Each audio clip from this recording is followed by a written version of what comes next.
Cette actualité vous est présentée en collaboration avec Cryptost Academy. Ayez un temps d'avance sur le marché crypto en rejoignant notre communauté premium. Reportage au Salvador. Bitcoin un choix autoritaire du président? Pourquoi le Salvador a-t-il fait du Bitcoin une monnaie légale?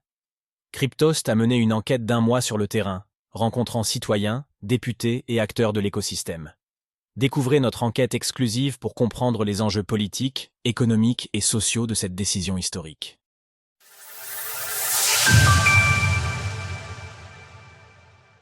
Un mois d'enquête pour comprendre les motivations derrière la loi Bitcoin au Salvador. Lorsqu'on s'intéresse à l'adoption de Bitcoin dans le monde, le Salvador est sans doute l'exemple le plus marquant. Dans ce pays, plusieurs économies circulaires en BTC émergent, notamment à El Zonte et Berlin. En 2021, le Bitcoin y est même devenu une monnaie ayant cours légal. Cette décision historique est néanmoins perçue par beaucoup comme un acte autoritaire du président Nayib Bukele. Afin de mieux comprendre ce qu'il s'y passe, Cryptost est allé sur le terrain afin de produire un documentaire intitulé « Du pays le plus dangereux au monde à l'adoption de Bitcoin, la transformation du Salvador ». Découvrez notre documentaire sur le Salvador disponible dès maintenant sur notre chaîne YouTube.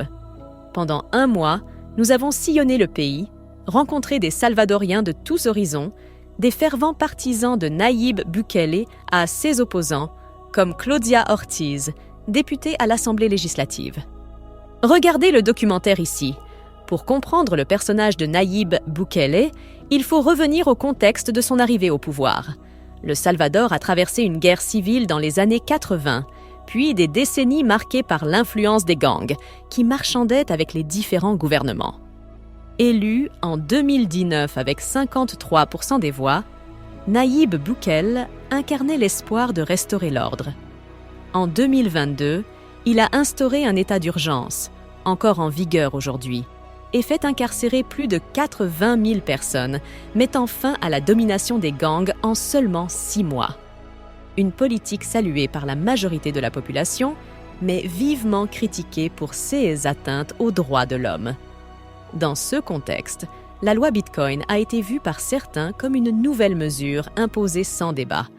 Nous avons voulu comprendre cette réalité de l'intérieur.